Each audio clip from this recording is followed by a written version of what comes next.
Islam Makhachev was able to get Moicano to the ground in the first round and work his way to a Darce choke submission victory. 4:05 into the contest, he defends his lightweight title, the most defenses in lightweight UFC history, and he also has 15 wins in a row, second place all time.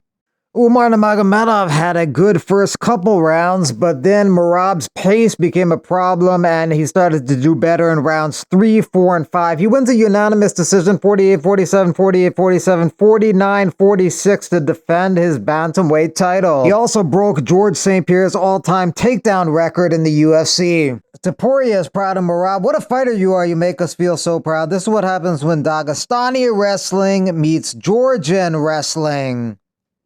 Yuri Prochazka dropped Jamal Hill in the first round. Jamal Hill had a good second round, but in the third round, Yuri dropped Jamal Hill again and was able to get the TKO finish on the ground with a couple minutes left in the fight. In a very wildly entertaining fight, good performance by both guys.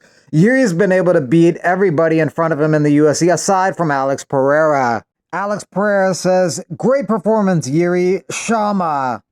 But Alex was trolling them during their fight. He said, "Hey kids, stop fighting or I'm going to have to use my belt." But Alex has another fight to worry about, which we will get to later in the video. It was a back and forth first round with Spivak and Almeida, but then Jonathan Almeida hurt him on the feet and was able to finish the fight on the ground in the last 10 seconds of the first round. Ranier Ritter looked impressive, getting a quick takedown on Kevin Holland and getting the rear naked choke victory. 3:29 into the first round. He has finished 17 of 19 wins. He wants a top 5 opponent next. On a side note, the Intuit Dome is a beautiful arena with some beautiful technology. That was on display in even more greater depth in the main and co-main events. In the biggest upset on the betting lines, a massive upset, Raoni Barcelos wins a unanimous decision over Peyton Talbot. He used his wrestling, his grappling, and his experience. Peyton's got to work on his takedown defense and his grappling defense. Raoni Barcelos won a decision, 30-27, 30-27, even a 30-26 in there. All that grappling with Frank Ocean didn't pay off for Peyton Talbot.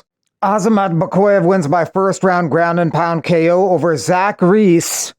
I'm feeling all right, man. Just super disappointed. It's the highs, lowest lows. After watching the video back, I seen I got hit in the back of the head a few times, and sucks. But on to the next one, boys. Bogdan Guskov gets a second round choke victory over Billy Alakana.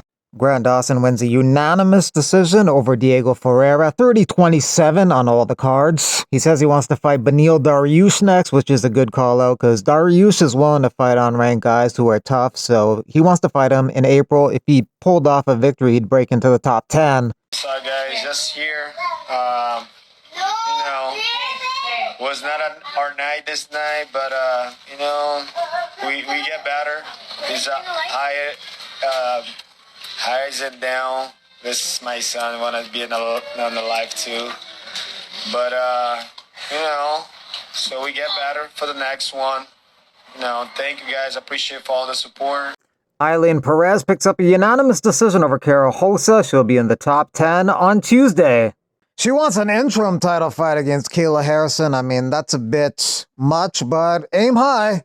Muin Gafurov was the underdog, a pretty big underdog against Nakamura, but he won every single round to pick up a decision and hand Nakamura his first loss.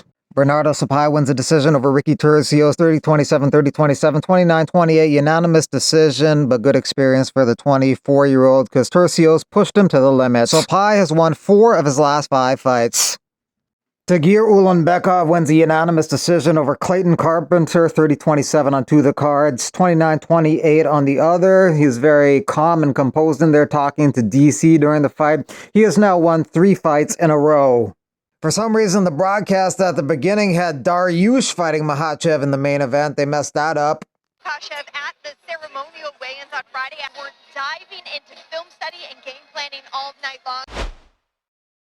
UFC 313 main event is now official. It is Alex Pereira against Magomed Ankalaev for the light heavyweight championship. That is March 8th at the T-Mobile Arena. So Pereira versus Ankalaev for the belts. Co-main event, Justin Gaethje versus Dan Hooker in the lightweight division. It's going to be a fun striking matchup. Number 3 and 6 in the lightweight division.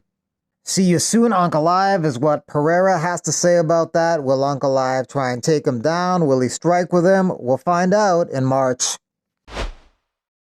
The Ultimate Fighter 33 will premiere Tuesday, May 27th, and the coaches are going to be Daniel Cormier and Chael Sonnen.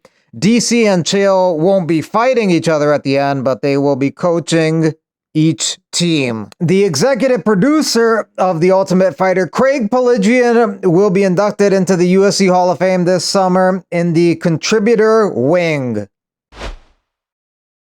Darren Till got a 6th-round KO over Anthony Taylor. He looked good in the matchup. He dropped him in the 4th round as well, and he had a massive size advantage that helped lead him to victory in his Misfits boxing debut. After the victory, Darren Till called out Jorge Masvidal, Mike Perry, Tommy Fury, and KSI. Derek Brunson says, "My son's going to be a problem. Darren Till beats Jake Paul 100%. This is why Tommy Fury pulled out from the fight. He made a business decision." I'll be back. I'm still 7 light heavyweight champ. I'll be back. I'm all good. Thank you all for the love, support. Thank you for everybody who's also making fun of me. I don't give a look. If I deserve it, I deserve it. But at the end of the day, you can't spell go without 18. I'll be back. Anthony Taylor also says, "Now we know why Tommy Fury pulled out." For Arman Sarukian, this was the straw that broke the camel's back. Khabib thinks the UFC made Merab accept the fight with Umar. He says, "I believe the UFC pressured Merab and made him fight Umar. The UFC needed a co-main event for 311, and that's my personal opinion." Octagon MMA fighter Dennis Frimpong had a beef with Paddy Pimblett, so they fought in the gym, and Paddy Pimblett won by rear naked choke. Paddy Pimblett wanted to be on that UFC London card March 22nd, but he will not be on it. Mick Parkin is on that card against Marcin Tybura. He's training with Tom Aspinall for that fight. If he beats Tybura, he'll break into the top 10.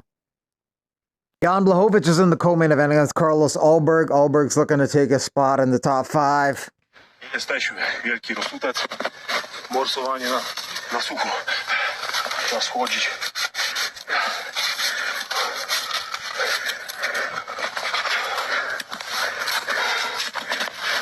Od razu lepiej, muszę iść dalej.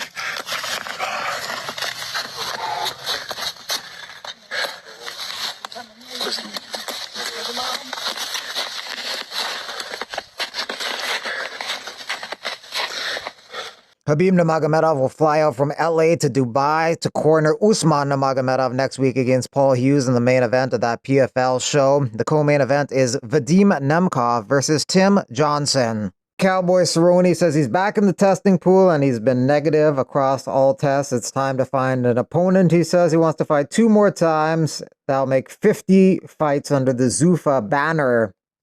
What's up, people? A little update on me. As you've seen, Bellator is no longer. We kind of saw that coming. We're basically signed with PFL. I have 1 more fight, and we're trying to see how that shakes out. So a little update on me. Bellator's no more. Naaman Gracie no longer with the PFL. Thanks, PFL, for the opportunity last year, but decided not to renew my deal. Thank you, Mike Hogan and Ray Sefo. Karate Combat president says PFL nosediving. So many fighters attempting to escape behind closed doors. I'm at UFC 311 Fight Week, and everyone's talking about their escape plans. Karate Combat doing a show in Miami next Friday. Sean Strickland's the guy Whitaker would like to fight at some point, but Adesanya says leave that to me. He wants to fight him. He wants a rematch with him. If Strickland loses to DDP, fighting Adesanya or Whitaker could be a possibility. Weidman and friends celebrating his retirement from MMA. Cork and batter in LA. Me, Longo, and Aljo. We're drinking that Funk Harbor. What do you think? What do you think, Ray? Oh, was that open? Oh, it's not open. But anyway, he's a good guy. Whole funk experience with all these guys. Hang on. All right, here we go. Say what's up, guys. Let's go, man. Let's go. Wait a minute. On 3. Funk Harbor. 1, 2, 3. Funk Harbor. Alex Pereira doing some training with Quinton Rampage Jackson.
Number 12, Michael Morales against number 8, Gilbert Burns at UFC 314, April 12th in Miami, Florida. Chance for Morales to get some fame off Gilbert Burns' name. Mayra Shitera Bueno Silva training for a fight with Yasmin Yazdavicius in a couple weeks' time.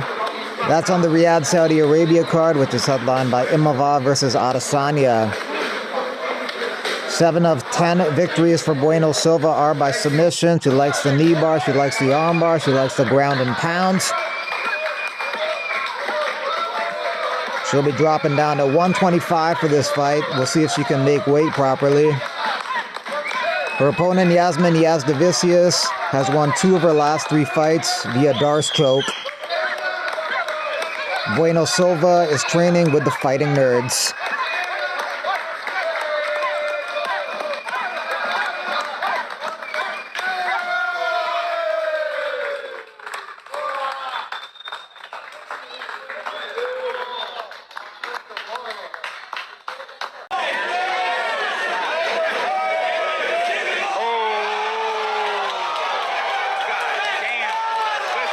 MVP gets engaged. He's going to be taking on Shara Bullet Magomedov on February 1st in Riyadh. Andre Ewell and Henan Burrell, both in the GFL, maybe they rematch there. They fought in the UFC in 2018 and Andre Ewell won that fight. Glad Benil got his win and Show Money the real winner of Saturday's event. He lived to fight another day. Yeah, I'm sure he would have loved to fight, but yeah, he absorbed 0 damage, didn't take a single strike.